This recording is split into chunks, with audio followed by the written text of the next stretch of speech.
back to Morbidly Bewitched.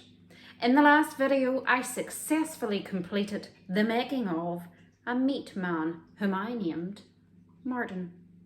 And in this video, admit it, this is the one you've all been waiting for. I'm going to put together a collaboration of poor little Martin decomposing. And I can tell you now, he didn't fare too well. So before we head down to see how poor little Martin got on, let me give you a brief idea, first of all, of what this video is really all about. I truly wanted to bring to life the process of the blowfly and their main playing role in the decomposition of biological matter. Although there's many players in decomposition, it's not just the blowfly, which is what this video is mainly about. There's beetles, there's smaller flies, there's flesh flies, there's coffin flies. Fungus is a huge main player in decomposition. The reason I'm wanting to do a video about blowflies in particular is because out of them all, they are the most voracious by far, landing on a human corpse mere moments after death because of pheromones released by the body. They are nature's perfect little janitors. So let's get straight down to it. You've just died and you're out in the open, you're in a field and it's all lovely and it's the summertime and the blowfly tastes in the air that something is quite delicious. They'll make their way over to you and get to work straight away trying to find a perfect place to drop off their children. One blowfly can lay between 200 to 300 eggs and they will find a crevice to lay these in so that they're shaded from the sun. Maggots do not like direct sunlight.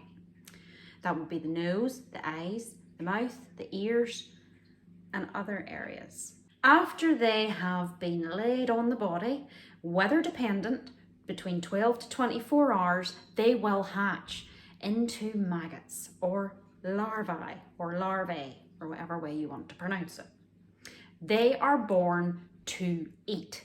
They are eating machines. It is all they do from birth. They're about 5 millimeters long, and in about 2.5 days approximately, they will have doubled in size to 10 millimeters.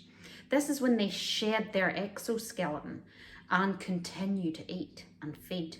Now these juicy little dumplings will continue to feed and get fat, and they'll work together in a mass until they're between 16 to 17 millimeters long, where then they migrate off the body, usually into soil or some kind of dark area, and they pupate. This is the final stage. They will pupate for 6 to 7 days and hatch as a brand new blowfly, and the cycle of life begins again. Some interesting facts about maggots: they do work together as a team, as one unit, so much so that they generate heat. Sometimes some maggots have to shift away just to cool down, because when they come back, they're straight back into the maggot mass again. And yes, it is called a maggot mass.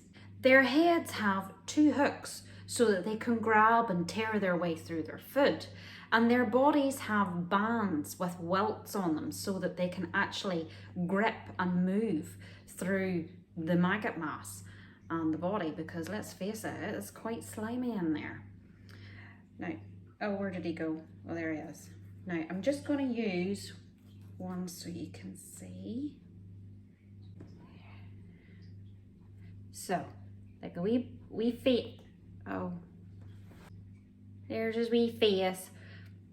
This isn't actually a maggot. It is a maggot of such, but it's from wax moth. So it's not a blowfly maggot. He actually has different wee front feet. But on a maggot, the really interesting thing is, maggots, like I say, are born to eat. And they don't want something stupid like breathing to get in the way of that. Which means, interestingly enough, their heads, the head of a maggot has the wee prongs to eat through their food. They have their bands so that they can move on down. And they smell through their anus, which means that the maggot can stay practically submerged in their food head first and continually eat. defecate and breathe all at the same time. Oh, I lost one. Can't find him. I'll get that wee guy later. Anyway, enough of the technical stuff. Let's watch the video of poor little Martin the meat man decomposing. Now remember, I don't have anything fancy like a GoPro or something that could quite literally stare at Martin throughout this entire process. So this is a collaboration of a few videos that I have stitched together just to give you an idea of what he went through.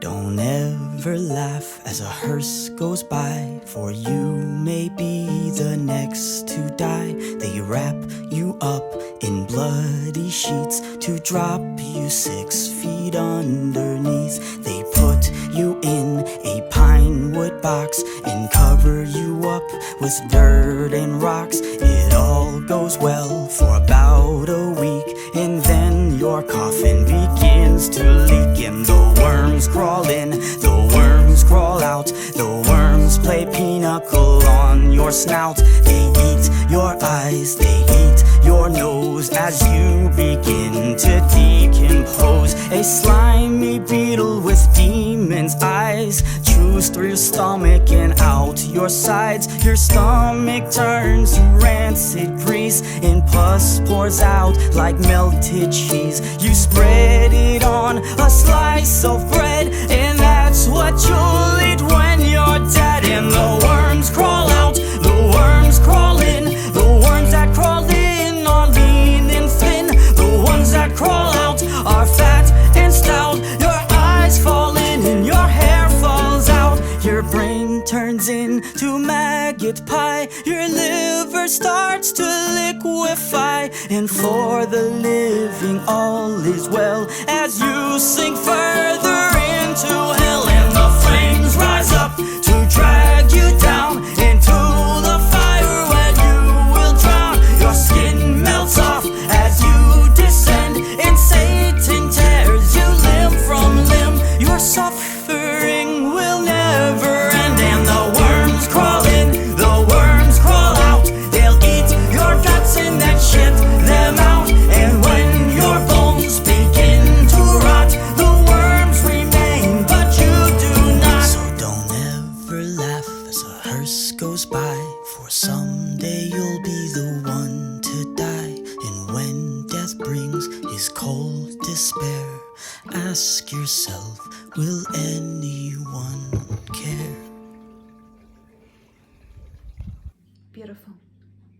Now, us humans have built-in programs to dislike things like maggots and the smell of decay, and that's quite simply for survival. We are a species at the end of the day, and if we're built in with this mechanism to be repulsed by decay and maggots and everything associated with that, then we will stay away from things that could possibly harm us or be toxic to our system.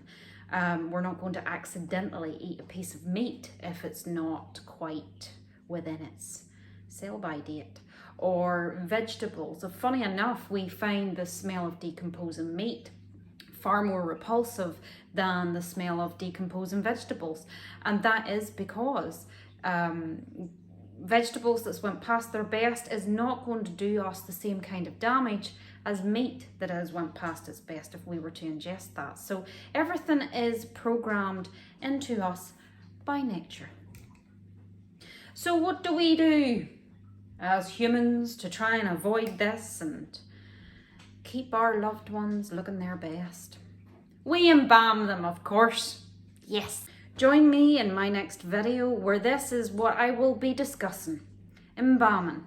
What formaldehyde actually is and what it does to the human body. Please subscribe and I'll see you soon.